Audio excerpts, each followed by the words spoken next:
Shalom, shalom, Beth Ariel et amis de Beth Ariel. C'est toujours une joie de pouvoir louer le Seigneur et de approfondir sa parole. Et je remercie les gens de l'équipe de louange pour leur bon travail.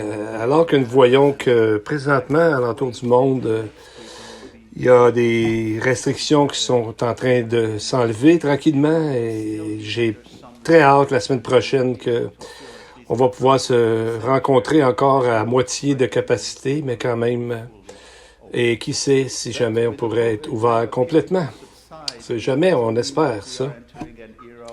Mais alors que la COVID et tous les problèmes, on dirait qu'ils sont en train de partir, ça ne veut pas dire qu'on va entrer dans un moment de paix et de tranquillité. Au contraire, on dirait que les tensions et les guerres entre différents pays seront en train de ressurgir à travers le monde. Le conflit en Ukraine n'est pas en train de s'en aller, on dirait. La semaine dernière, les États-Unis ont envoyé quelques 2000 soldats là-bas. Et dans l'Émirat des Arabes Unis a été attaqué par un groupe qui derrière eux, c'est l'Iran qui sont là. On les appelle les Houthis qui sont au Yémen. Et les États-Unis ont encore envoyé des navires et des avions de guerre. Et on regarde, il y a des exercices navals qui se passent au Moyen-Orient. Il y a à peu près 60 pays qui incluent même Israël là-dedans. Et c'est la première fois qu'Israël se joint à l'Arabie Saoudite et le pays de Oman, deux pays qui n'avaient jamais de relations diplomatiques avant. Et selon les nouvelles à la BBC, on voit que la Chine et les États-Unis ont des avions de guerre qui sont face à face près de Taïwan et la mer du Sud. Et en plus, on voit que la Chine s'est jointe à la Russie pour s'opposer encore davantage à l'expansion de l'OTAN. Alors, on a, dans le fond, le roi, un des rois de l'Est, que la prophétie nous dise, la Chine, qui se joint maintenant au roi du Nord, que la Russie, contre l'OTAN, l'organisation de traité de l'Atlantique Nord. Comme j'ai mentionné avant, il est très possible que l'OTAN peut représenter ce que sera l'empire futur de l'Antichrist. Dans d'autres pays du monde, en Éthiopie, eux autres aussi ils ont des tensions, même des conflits avec la région du Nord, la région du Tigre.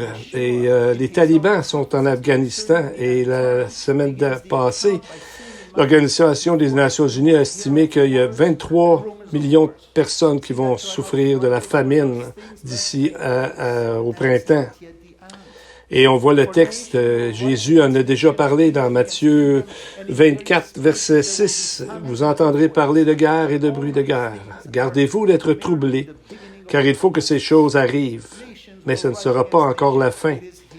Une nation s'élèvera contre une nation et un royaume contre un royaume. Il y aura en divers lieux des famines et des tremblements de terre. Tout cela ne sera que le commencement des douleurs. » Donc, on voit que les Écritures hébraïques parlaient souvent des douleurs par rapport au Messie. Et quand Jésus parle des douleurs, on pense que ça réfère au temps de la tribulation, alors que dans le reste du chapitre, il explique ce qui va arriver durant la tribulation. Donc, ces guerres et ces rumeurs de guerre, à travers d'autres signes, nous voyons que nous sommes pas loin de l'enlèvement et ensuite de sa seconde venue. Mais il y a une information importante qui vient d'Israël même, qui va nous aider à voir comment toutes ces choses vont arriver par rapport à ce pays d'Israël. Pardon. Depuis plusieurs années, Israël est en train de développer une défense à partir de lasers qui disent que ça va être prêt l'année prochaine pour empêcher les roquettes et les missiles d'arriver en Israël. La semaine dernière, le premier ministre d'Israël, Naftali Bennett, a parlé, et je cite, il dit « Un mur de défense par laser qui protégera tout le pays et qui essentiellement va enlever l'atout principal que les ennemis possèdent contre nous, les missiles, etc. » C'est vraiment toute une nouvelle. Ça a l'air d'une guerre de Star Wars. Israël est en train de développer un laser qui va protéger, qui va entourer tout le pays. Et au verset 38 de Ézéchiel, nous avons une description de l'attaque de Gog et Magog contre Israël. Et c'est ce que Dieu dit dans Ézéchiel 38, 11. Tu diras, je monterai contre un pays ouvert, je fondrai sur des hommes tranquilles, en sécurité dans leur demeure, tous dans des habitations sans murailles et n'ayant ni verrou ni porte. Habitation sans muraille, nous on a 3 mots, mais en hébreu c'est un seul mot, c'est le mot prazot, qui veut dire de vivre en paix. C'est le type de paix qui est décrit dans les temps messianiques, dans Zacharie par exemple 2, verset 8. Comment Israël peut-elle arriver à profiter d'une telle protection, jusqu'à vivre d'une façon imagée aussi, une façon de vivre sans vraiment avoir peur, sans mur ou porte. Donc, alors que nous entrons dans un temps de conflit. Et n'oublions pas qu'elle est toujours, Israël, entouré de plusieurs ennemis.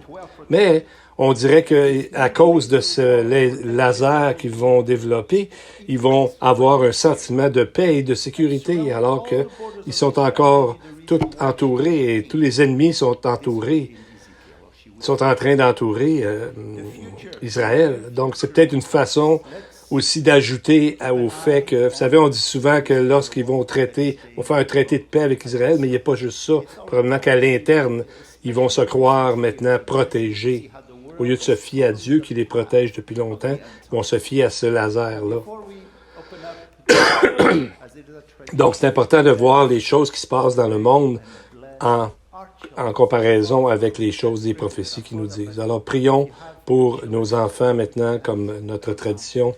Mettez, si vous avez des enfants avec vous, on pourra prier tous ensemble Shema pour eux. Israël Adonai Eloheinu Adonai Echad Baruch Shem Kevod Malchuto Le'olam Va'ed. Blessed be his name whose glorious kingdom is coming and is forever and ever.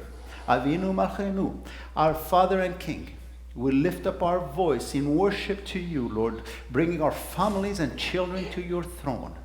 As Moses prayed for our children in the Torah, may our sons and daughters walk after you and fear you and keep your word and obey your voice. May they serve you and hold fast to you. May our children be strong and courageous and not fear or be in dread, for it is you, Lord, our God, who goes before them. As Solomon dedicated our sons and daughters to you, may our children walk before you, God, with integrity of heart and uprightness, doing according to all that you have commanded us in your word. And all this we pray, and to the name of the one that is sitting at your right hand, Yeshua Mashiach. Amen and amen. And again together we can pray this. Et nous pouvons réciter ensemble cette ancienne prière avant d'ouvrir la parole de Dieu. Béni sois-tu, ô Éternel notre Dieu, Roi de l'univers, qui nous a donné la parole de la vérité, qui a semé la vie éternelle parmi nous. Béni sois-tu, ô Éternel, qui nous a donné les Écritures. Maintenant, ouvrons nos Bibles au chapitre 23 du Lévitique. Êtes-vous prêts à voir parmi les plus grands miracles que toute la parole de Dieu nous dit? Bien, nous sommes dans notre 4e étude de ce chapitre. Nous sommes dans le verset 5, un verset court, mais qui introduit la première des fêtes, la Pâque. Lisons encore le verset 5. Le premier mois, le 14e jour du mois, entre les 2 soirs, ce sera la Pâque de l'Éternel. Donc, on voit dans ça 3 différents marqueurs de temps. Le premier mois, le 14e jour, et quand est-ce que ça va arriver? Au demi-jour, au crépuscule. Donc, on voit la première mention du premier mois nous amène exactement au moment de la création d'Israël dans le livre de l'Exode et comment tout ça est lié à la première Pâque avec le sacrifice de l'agneau qui est le type du Messie, qui est l'agneau de Dieu, donc de la Pâque où on sacrifiait un agneau. Maintenant, quelle est l'idée du crépuscule? On parle ici entre 2 soirs, où le mot qu'on emploie souvent, c'est le crépuscule. Ce mot est rempli d'événements historiques qui vont nous amener au Messie qui est arrivé et est mort sur la croix le 14e jour du premier mois dans sa dernière année de vie sur terre. Exactement au moment de sa crucifixion, on va voir qu'il y a plusieurs miracles qui sont arrivés en même temps. Donc, le mot ici, crépuscule, on pense des fois c'est des choses romantiques, un moment où le soleil est en train de descendre, mais ici c'est vraiment en hébreu le mot neshef. C'est pas le mot pour le romance et tout ça, c'est un mot qui nous parle exactement, fait un lien avec Exode 12, qui nous parle de la Pâque. Et donc, on voit que le mot en français, ça serait crépuscule ou entre les deux soirs. Et ça a été traduit au pluriel parce que le mot en hébreu, c'est pluriel, c'est arbaïm. Donc, quand on a un yim à la fin d'un mot en hébreu, ça veut dire que c'est au pluriel. Donc, c'est vraiment littéralement entre deux soirs. Donc, vous voyez sur le tableau à quoi ça correspondait. La 6e heure et la 9e heure, c'est entre les deux soirs, c'est ça, entre la 6e heure et la première heure. Donc, c'est le début de la Pâque. C'est ça, le crépuscule, c'est ce soir-là, ça correspond à cela. Et ce qui est important, cette marque, c'est la 6e heure. C'est là où... à ce moment-là, c'est là que Jésus a été sacrifié. Donc, c'est ce que le Talmud déclarait ceci par rapport à la 6e heure. Il est défendu de manger du pain avec du levain dès la 6e heure et ensuite le 14e jour de Nissan, parce que le temps de la recherche du levain commence à ce moment-là. Et ce même livre-là disait que les Lévites plaçaient 2 baguettes de pain sur le toit du portique du temple. Donc, si on voit dans l'image, on pense que c'est exactement sur le toit qui fait face à la porte de l'Est. Donc, exactement en face de l'endroit où était le Saint des Saints. Et pour que tout le monde puisse le voir, à l'intérieur du temple et à l'extérieur du temple. Et voici ce que la loi orale juive, la Mishnah, disait. Aussi longtemps que les 2 pains restent là, tous peuvent manger du levain. Ensuite, lorsqu'on en enlève un, il ne mange plus le levain, mais il ne le brûle pas. Et finalement, lorsqu'on enlevait le 2e pain, tous pouvaient commencer à brûler le levain, et alors il était midi. Donc, on voit que c'est arrivé exactement au même moment, 14e jour de la Pâque. C'est la Pâque, ça correspond à la Pâque. Et Matthieu 27, 45 nous dit « Depuis la 6e heure jusqu'à la 9e, il y eut des ténèbres sur toute la terre. » Donc, tout à coup, tout le peuple juif, alors qu'il se dépêchait pour aller brûler le levain, ils ont été surpris par des ténèbres complètes sur tout le pays. Pourquoi? Parce qu'à ce moment exactement, le Messie prenait sur lui tout le levain, tout le péché du monde sur lui-même. Et c'est ce qui est merveilleux. Dieu n'était pas pour laisser son Fils mourir sur la croix sans créer des grands événements dans l'histoire pour que l'homme puisse se rendre compte de ce qui est en train de se passer. Donc, c'est exactement le moment du crépuscule, au moment où le Messie est en train d'accomplir ultimement la fête de la Pâque. Donc, on voit le 14e jour de Nissan. C'est exactement à ce moment que Jésus est mort sur la croix. Il y a des preuves historiques de ça. Et qu'est-ce qu'il devait faire avec le levain? Il devait aller en dehors des limites de la ville pour le brûler.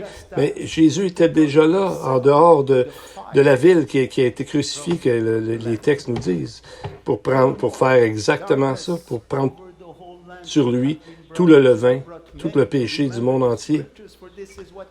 Et rappelons-nous, les ténèbres sur tout le pays, c'est ce que plusieurs prophètes ont prédit qui arriverait juste avant le jugement final sur Israël. Mais ce jugement, présentement, est pris sur Jésus pour quiconque croient en lui. Et c'est ce que nous vous invitons à faire dès aujourd'hui. Alors que c'était un acte de grâce de la part de Dieu, c'était également un avertissement. C'est comme si Dieu disait « Acceptez mon fils » au lieu de passer par les jugements de la fin. Le prophète Joël a parlé, entre autres prophètes, plusieurs autres prophètes ont parlé du jour de l'Éternel. Verset 31 du chapitre 2 de Joël, il dit ceci, « Le soleil se changera en ténèbres et la lune en sang avant l'arrivée du jour de l'Éternel, de ce jour grand et terrible. » Donc, les ténèbres sur ce jour-là, du 14e jour de Nisan, étaient dans le fond, c'est exactement ce que Pierre a dit, car ces gens se rappelaient encore de ce qui est arrivé à ce moment-là. Et c'est pour ça que Pierre a dit, c'est ici ce qui a été dit par le prophète Joël, pour faire référence aux ténèbres qui sont arrivées sur tout le pays, et donc pour les encourager à trouver refuge en Jésus. Le prophète Amos est encore plus spécifique lorsqu'il a prophétisé de la part de l'Esprit au sujet de la fin des temps. Il dit au verset 9 du chapitre 8, pardon, « En ce jour-là, dit le Seigneur l'Éternel, je ferai coucher le soleil à midi et j'obscurcirai la terre en plein jour. » Donc le texte dit « à midi, en plein jour ». C'est exactement à ce moment-là que les ténèbres ont couvert Jérusalem, à la 6e heure. Donc, c'était exactement pour inviter les gens à se tourner vers le Messie. Et c'est encore le message d'aujourd'hui, de se tourner vers le Messie avant que le jugement arrive. Et toutes les Écritures, et même les écrits rabbiniques, sont unanimes, dans le fond, à dire cette même chose. Qu'est-ce qui va arriver avec ce qui est arrivé avec cette 6e heure?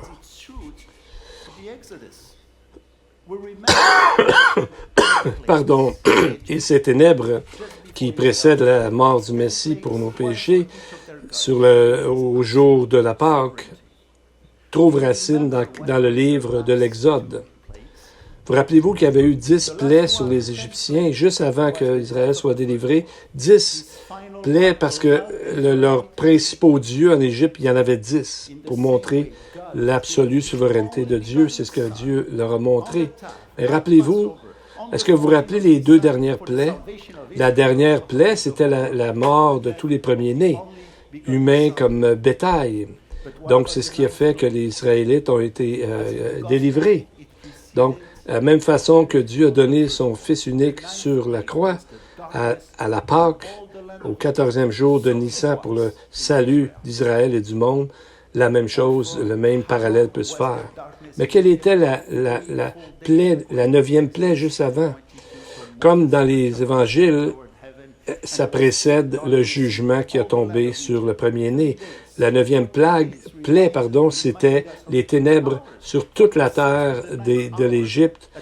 Et c'est arrivé la même chose en Israël lors de la mort de Jésus. Et combien de temps ça a duré? 3 jours complets. Exode 10, 22 dit, il dit à Moïse, « Étends ta main vers le ciel et qu'il y ait des ténèbres sur le pays d'Égypte pendant 3 jours. » Donc, pendant 3 jours qui correspondent aux 3 heures entre la 6e et la 9e heure, c'est exactement à ce moment-là que Jésus a donné son esprit et mort sur la croix. Donc, la crucifixion, c'est comme refaire à nouveau la Pâque, mais de façon totale. C'est Jésus qui est notre Pâque. On va voir ce texte-là plus tard. Donc, la séquence est la même sur la croix comme en Égypte. Là, l'agneau pascal a été sacrifié.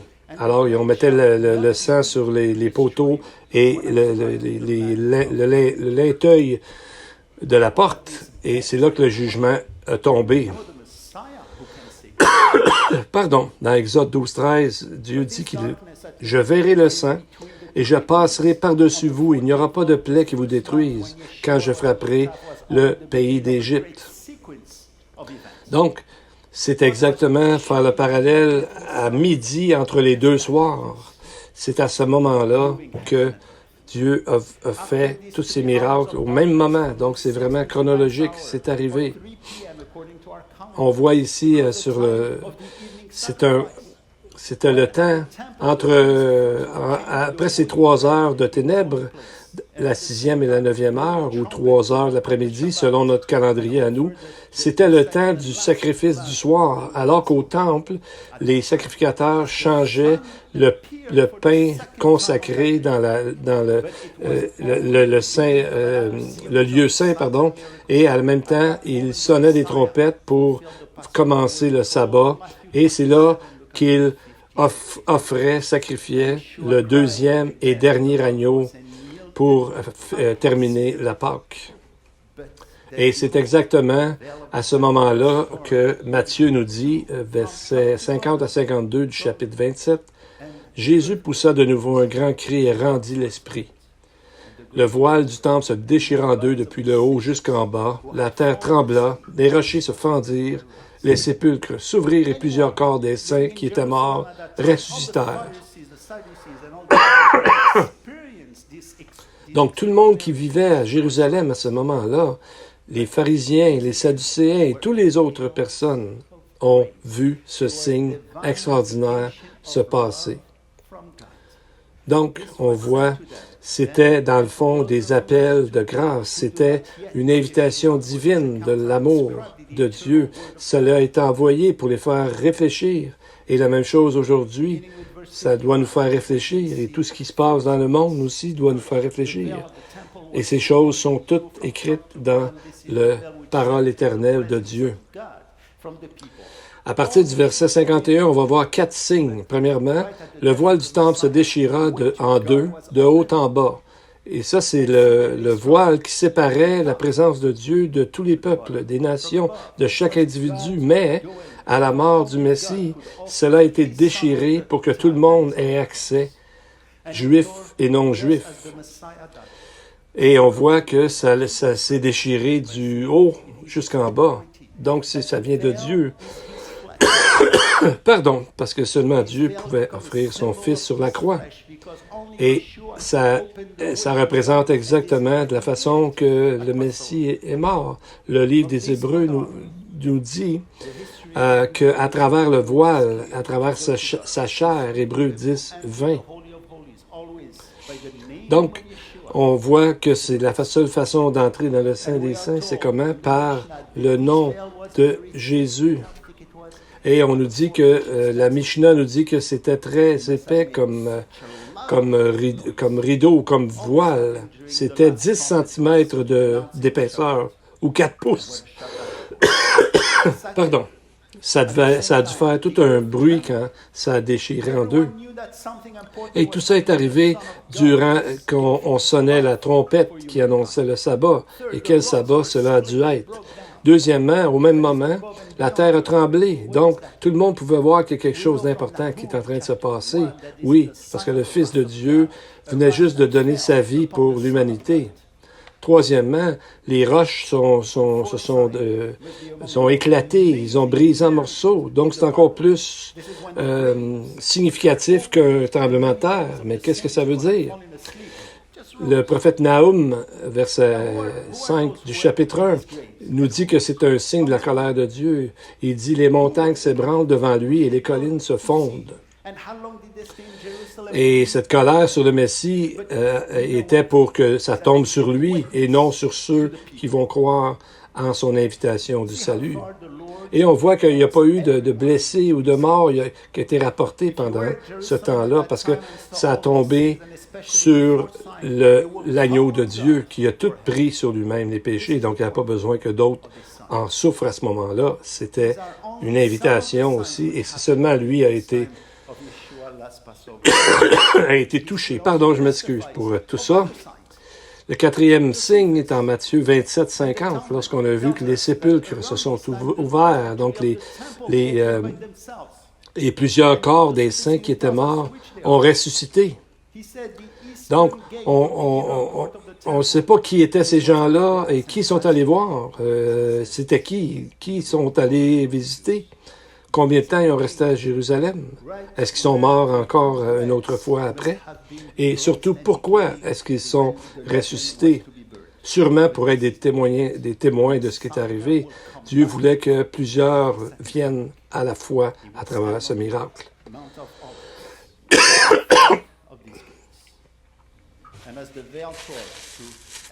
Donc, Flavius Joseph nous dit dans son livre que c'est à ce moment-là la porte à l'est de la cour du temple qui était en bronze et très lourde parce qu'on avait besoin de 20 hommes pour la fermer. Et on voit que c'est d'autres signes que Dieu a fait pour que ces gens-là qui étaient présents puissent vraiment se tourner vers lui. Ça nous dit aussi que la porte de l'Est, où est-ce qu'il y avait les deux pains qu'on a vus tantôt, devait montrer exactement, c'est la porte par laquelle le Messie va entrer lorsqu'il va revenir dans le temple à nouveau. C'est ce que les prophéties nous disent. Il va d'abord se tenir sur le mont des Oliviers, qui est justement à l'est du temple. On voit que le mot encore entre deux soirs, ça correspond à Lévitique 23, verset 5.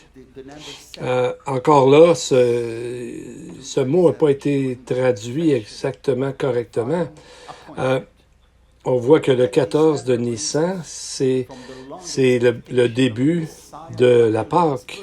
Mais pourquoi que c'est pas la première journée du mois? Pourquoi attendre jusqu'au 14e? Il y en a qui ont vu que c'était probablement pour faire 2 fois le chiffre 7 pour montrer la perfection du rendez-vous divin. Mais ça nous amène aussi un parallèle avec ce qui a été écrit dans la généalogie du Messie. Dans Matthieu 1, on vient voir souvent le nombre 14. On le voit 3 fois. Matthieu 1, 17 dit, il y a en tout 14 générations, depuis Abraham jusqu'à David, 14, depuis David jusqu'à la déportation à Babylone, 14, et encore 14 depuis la déportation à Babylone jusqu'au Christ. Donc, le numéro 14, le chiffre 14, nous montre comment l'histoire est enracinée dans cette importance de la généalogie du Messie. Et 3 fois, on parle de 14 générations. 3 est le chiffre de Dieu pour qu'il montre sa présence à travers Israël. Et le numéro 14 nous rappelle David, qui est le roi à travers qui la descendance. Jésus est venu à travers cette descendance. Et le nom de David est mentionné 2 fois dans la généalogie de Matthieu. Si on regarde au tableau, le mot David est constitué de 3 lettres. D, le premier, c'est le Dalet qui vaut 4. Le V, le Vav qui vaut 6. Et le 4 encore qui vaut 4. Ça voudrait dire, si on les additionne, ça fait 14. Et on voit ici que ça pointe encore vers le roi David, de qui découle dans la descendance notre Messie Jésus. Maintenant, dans Lévitique 23, chapitre 6, qu'on voit en avant, on nous parle maintenant, la prochaine fête, c'est celle des pains sans levain. Ça dit, le 15e jour de ce mois, ce sera la fête des pains sans levain en l'honneur de l'Éternel. Vous mangerez pendant 7 jours des pains sans levain. Souvent, on mélange la Pâque avec les pains sans levain comme étant la même fête, mais ce n'est pas la même fête. Parce que la fête, la Pâque, c'est une journée, alors que la fête des pains sans levain dure 7 jours, et leur message est différent. La fête des pains sans levain coïncide avec le sabbat du 15e jour du premier mois qui suit dans notre texte qu'on voit avec Matthieu de la crucifixion. Et à la base, le Talmud témoigne que Jésus a été crucifié le 14 de Nissan, qu'ils disent, à la veille de la Pâque, ils crucifièrent Jésus, le Nazaréen. Et donc, le 15e jour de Nissan, la fête des pains sans levain commence. Et au même moment, Jésus est allé dans le sein d'Abraham, qu'on voit dans un autre texte, pour aller prendre les croyants de l'Ancien Testament comme Abraham, Noé et tous les autres pour les amener dans ce que le paradis, qui est un mot nouveau que Jésus a dit dans le Nouveau Testament. À partir de ce moment, à cause que Jésus était sans péché et donc le pain sans levain, tous les croyants qui meurent en lui vont directement en lui dans leur demeure éternelle. Quand on parle du pain sans levain, il y a un seul mot en hébreu, c'est le matzah, qui a en réalité deux significations dans l'hébreu. C'est que c'est le mot doux ou encore le mot lutte ou contestation. Et on voit dans Exode 12, 34 que le peuple emporta la pâte avant qu'elle fût levée. Donc, c'est un moment où il était pressé de s'en aller et on voit que suite à ça, ça a été... il y a deux mots, comme on vient de dire, le mot doux, matzah, qui veut dire aussi lutte, contestation. Pourquoi avoir deux différentes définitions? C'est laquelle qu'on devrait choisir? Mais est-ce que ça se peut que ce soit les deux, dépendant qui mange ce pain? C'était un monsieur Edersheim au 19e siècle, qui est un croyant juif et un commentateur biblique, qui a posé la question suivante. Il a dit, dans Deutéronome 16.3, comment se fait-il que les pains sans levain commémorent un grand événement comme la délivrance de l'Égypte et que ça s'appelle en même temps le pain d'affliction ou de contention? La réponse, c'est que le pain est doux parce que cela marque le début de la délivrance d'Israël en tant que nation. Mais alors que le matzah est doux, qui nous rappelle notre salut, ça nous rappelle aussi que le fait que le monde autour de nous est encore rempli de péchés. Mais dans les premiers siècles, on voit que le Talmud nous parle que le matzah, c'est le levain qui symbolise ce qui est impur ou qui vient du péché. Il l'appelle même l'inclination vers le mal, Yezer Hara, le levain qui est dans la pâte. Donc, ce que la Bible nous dit, c'est de ne pas avoir le levain de l'hypocrisie comme des légalistes religieux qui imposent des choses, mais qui ne sont pas capables eux-mêmes de le faire. Ni non plus le levain d'Hérode, qui est le levain des mensonges, de la fausse gloire et de la mondanité. C'est pour ça que Paul nous dit dans 1 Corinthiens 5.7 de faire disparaître le vieux levain afin d'être une Pâque nouvelle, puisque nous sommes sans levain, car Christ, notre Pâque, a été immolé. Donc, dans notre vie, nous devrions toujours résister, enlever le péché, le levain en nous. Donc, le tenir en échec et résister. Et c'est ce qui va nous donner une vie bénie et une vie remplie de fruits. Donc, il faut toujours s'en méfier. Savez-vous ce qui arrive lorsque le boulanger oublie qui avait fait un pain sans levain et pourquoi que ça prend tellement de temps à grandir, si on veut, là, j'ai pas le mot, mais vous savez, quand on met du pain, c'est que s'il oublie son pain avec du levain dans le four, il devient, dans le fond, comme sûr. Le goût n'est pas bon et ça devient difficile à mâcher. En plus, il réduit, il devient de plus en plus petit que les autres pains. C'est intéressant de voir ici la contradiction ou le parallèle que alors que le levain fait grossir par l'orgueil, c'est l'image de l'orgueil, fait grossir l'intérieur, dans le fond, l'extérieur, lui, réduit en grosseur. Alors c'est l'image qu'on peut se penser bien bon à l'intérieur, mais en réalité, autour de nous, c'est pas le bien qui sort. Et les boulangers disent que quand on sort un tel pain à l'extérieur, ben il brise, il s'écrase sur lui-même parce que sa structure interne ne peut pas supporter. Donc c'est une belle image comment nous devons aborder notre vie. Les boulangers disent, il faut suivre la bonne recette. Et le Seigneur lui dit, suivez ma parole.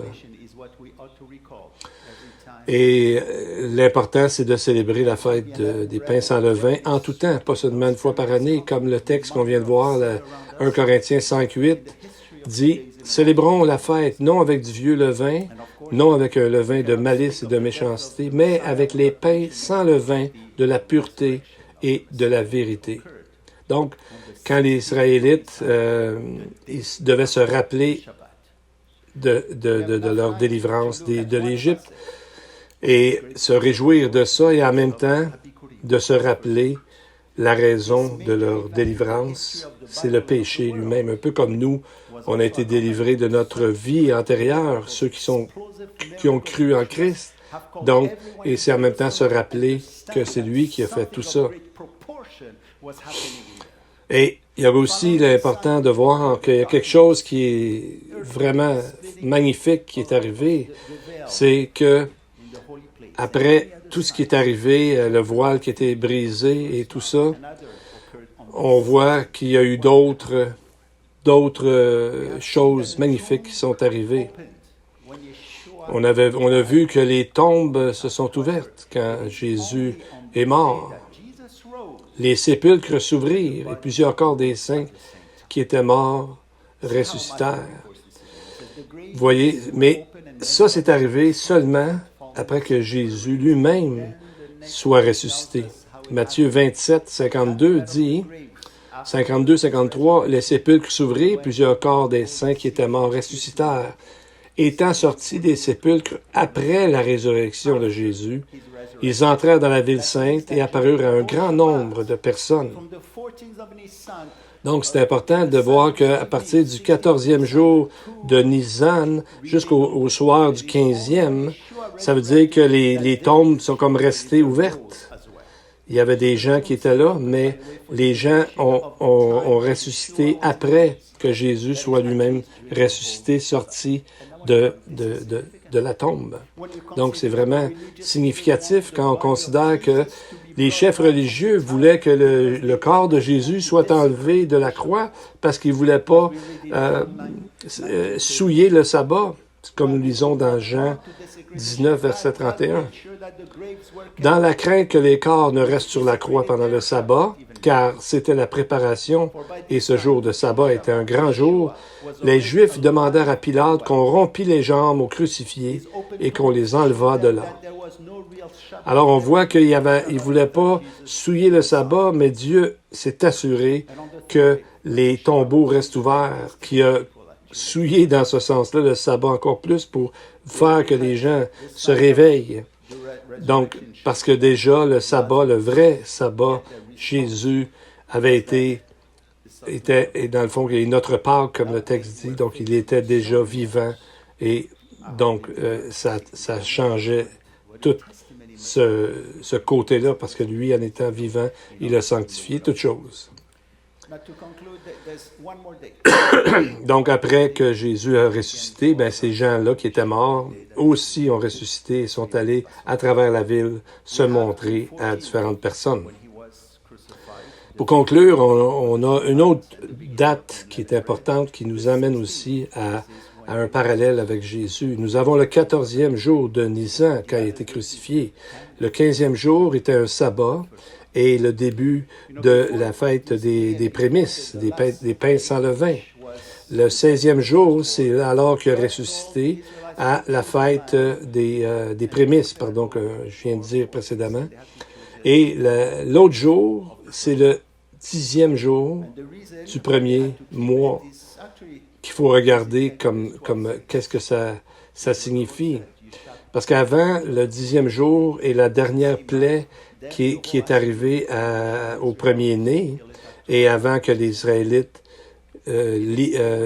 s'en aillent de l'Égypte, Dieu leur avait dit quoi? De choisir un agneau 4 jours avant de le sacrifier, et ils devaient donc le choisir le 10e jour, donc 4 jours avant le 14e jour de Nisan.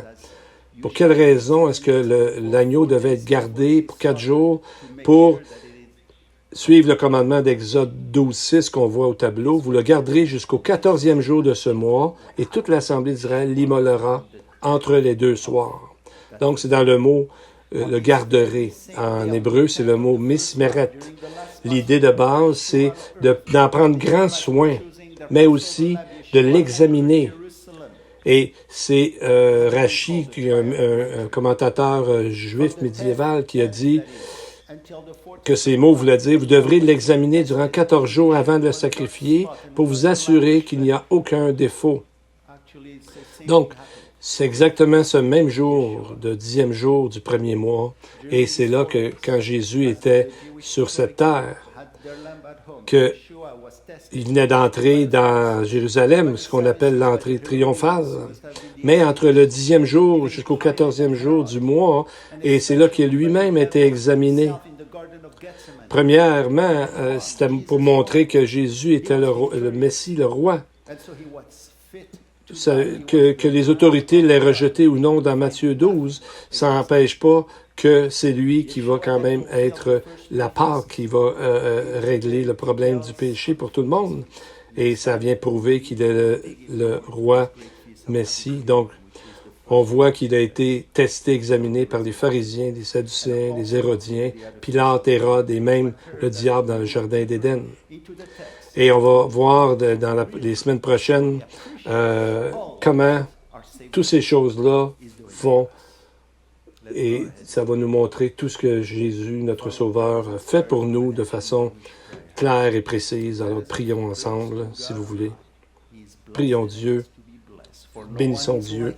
For you are great in holiness and doing wonderful things. Blessed are you, O Lord our God, and the God of our fathers, the God of Abraham, of Isaac, and of Jacob, the God who is great, powerful, and revered, the God most high, the Lord of heaven and earth, our shield and the shield of our fathers, the God who increases our faithfulness. Blessed are you, Lord God. You are the shield of Abraham. You are our shield as well. Bless each and every one who are listening and who are present here. Put your healing hand upon those who are sick and who are looking for you, to you for healing.